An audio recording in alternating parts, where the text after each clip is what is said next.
आज इजराइल अपना साथी मानना चाहिए। वो मुसीबत में है और इस समय उसके साथ खड़ा होना हमारा कर्तव्य भी है। हमारे इजराइल के साथ इतने पुराने कि इस्लाम का जन्म भी नहीं हुआ था, इतने पुराने संबंध है। और इसलिए आज हम उन तमाम बातों को भी आपके लिए भी ये मेरे पुस्तक निकलने के बाद अब सिखाना शुरू हुआ है। इसमें रवि जी ये भी बताना चाहिए कि जब भारतीय सेना म्हणजे जोधपुर राजा की सेना और मैसूर की सेना इंतहाई बोझल दिल के साथ आज मैं प्रोग्राम करने जा रहा हूं, क्योंकि अभी तक इस मौजू पर पाकिस्तान के मेन स्ट्रीम मीडिया में बात ही नहीं हुई है, किसी न्यूज चैनल ने बात नहीं की है जो बात आज हम करने जा रहे हैं। बात यह नाज़रीन कि एक तरफ तो फलस्तीन के मजलूम मुसलमानों के खिलाफ इंतहा पसंद इसराइल की जाहिरियत दिन ब दिन बढ़ती जा रही है, तो दूसरी तरफ अखंड भारत का ख्वाब देखने वाले और हिंदुत्व की तकमील के लिए हर हद से गुजरने वाले इसराइल के लेपालक हिंदुस्तान की हिंसा की आग मुसलमानों के खिलाफ अब मुकम्मल तौर पर भड़क चुकी है। कि अब दुनिया बहुत वाज़ेह तौर पर दो हिस्सों में तकसीम हो चुकी है, एक तरफ इस्लाम है और दूसरी तरफ कुफर है। इस पर सितम बाले सितम ये नाज़रीन कि कुफर तो कुफर का हामी और मददगार है, मगर इस्लाम के मानने वाले टोलियों में तकसीम है। आज हम मुसलमान मजलूम होकर भी जालिम हैं, हम कमज़ोर हैं, वो ताकतवर हैं, वो वार पर वार कर रहे हैं और हम दिफा पर दिफा कर रहे हैं। हम तादाद में ज़्यादा मगर मुकम्मल तौर पर बिखरे हुए हैं। हम 57 हैं मगर एक नहीं हैं, वो सब के सब एक हैं मगर हम कई एक हैं, जिसका नतीजा नाज़रीन ये हुआ। मैं आगे जाके आपको बता रहा हूं कि जितनी भयानक किस्म की खबर इस वक्त मैं आपके सामने पेश करूंगा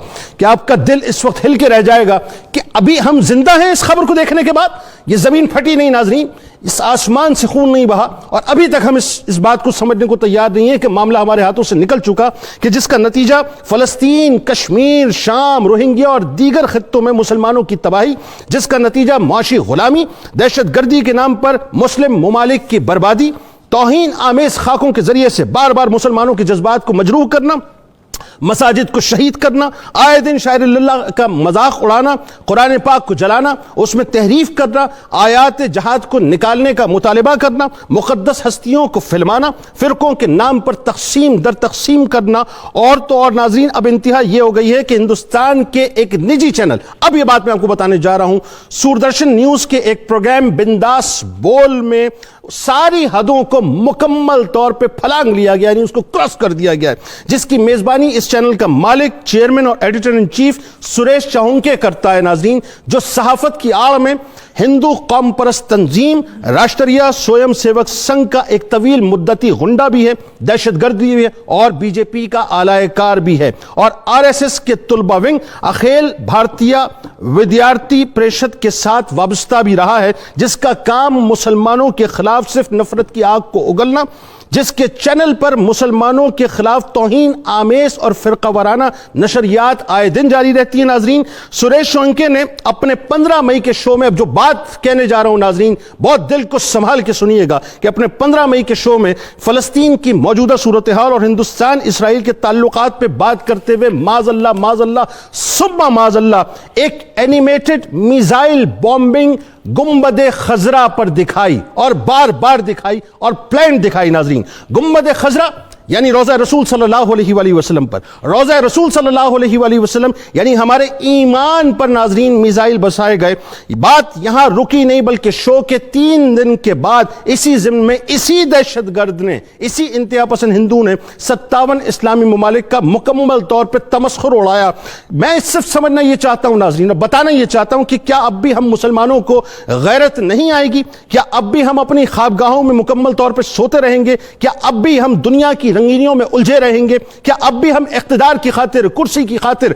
हुकूमत की हविस में मुब्तला रहेंगे? क्या अब भी हम अय्याशियों के दरमियान घिरे रहेंगे? क्या अब भी हम अपने अपने मुल्क की मईशत का सोचेंगे? क्या अब भी हम एक दूसरे का इंतजार करेंगे? क्या अब भी हम मसलहत पसंदी का, डर का, खौफ का चोला उड़े रखेंगे? नाजरीन क्या अब भी वक्त नहीं आया कि उम्मत दुनिया को यह बताए कि साहब ये फ्रीडम ऑफ एक्सप्रेशन नहीं है, बल्कि ये तो फ्रीडम ऑफ टेररिज्म है, जो अब मुकम्मल مکمل طور پہ ناقابل قبول ہے۔ گنبد خضرا پر تصوراتی حملہ مسلمانوں کے لیے صرف ریڈ لائن نہیں ہے، بلکہ گنبد خضرا دنیا کے تمام مسلمانوں کی زندگی اور موت کا مسئلہ ہے۔ مجھے یاد ہے ناظرین، اور جملے مجھے بار بار میری سماعتوں میں گونجتے ہیں کہ طیب اردوغان نے بالکل صحیح کہا تھا کہ اگر فلسطین پر نہ اٹھے تو بات مدینہ پاک تک اور مکہ پاک تک جائے گی۔ ہماری مصلحتوں نے ہمیں اس مقام پر لا کر مکمل طور پر کھڑا کر دیا کہ اب وہ کھل کر گنبد خضرا پر میزائل داغنے کا سوچتے ہیں اور ہم تماشائی بنے رہتے ہیں۔ مجھے کہنے دیجئے ناظرین کہ یہ کوئی ایسے نہیں ہو گیا کام صاحب، یہ ایک پراپر ایجنڈے کے تحت کام ہوا ہے۔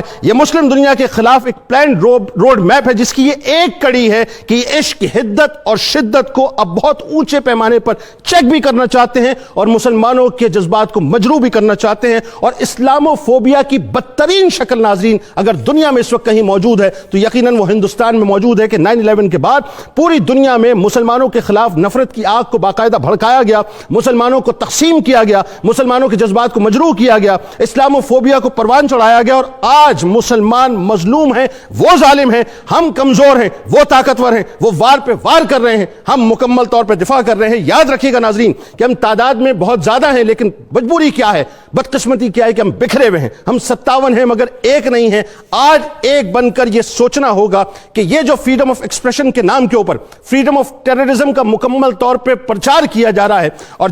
میں اسے دہشت گردی کہوں گا ناظرین، یہ دہشت گرد مل کے مسلمانوں کے خلاف، مسلمانوں کے مقدسات کے خلاف دہشت گردی کر رہے ہیں۔ اور انتہا یہ ہو گئی کہ قبلہ اول پہ جس طرح سے مسلم امہ نے لیم ایکسکیوزز پیش کیے، آج معاملہ بڑھتے بڑھتے بڑھتے بڑھتے یہاں تک آ گیا کہ ان کی جرت کیسے ہوئی صاحب۔ میں یہ پوچھنا چاہتا ہوں تمام لوگوں سے، تمام مسلمانوں سے اس وقت جو مجھے دیکھ رہے ہیں اور سن رہے ہیں، کہ 57 اسلامی ممالک موجود ہیں صاحب، 1.5 ارب کے قریب ہماری آبادی ہے، 1.5 ارب کی آبادی مسلمانوں کی پوری دنیا میں ہے، اور عالم یہ ہے کہ گنبد خضرا جو ریڈ لائن سے بھی آگے کی بات ہے، جو ہمارے ایمان کا مسئلہ ہے، آج ہندوستان کا ایک نجی چینل کھڑے ہو کر اس پر اینیمیٹڈ میزائل بومبنگ کرتا ہے۔ یہ جرت ان کے پاس کیسے آ گئی؟ اس کا مطلب یہ ناظرین کہ اب صورتحال کچھ اور ہونے جا رہی ہے، جس کے لیے مسلم امہ کو بیٹھ کے باقاعدہ تیاری کرنا ہوگی۔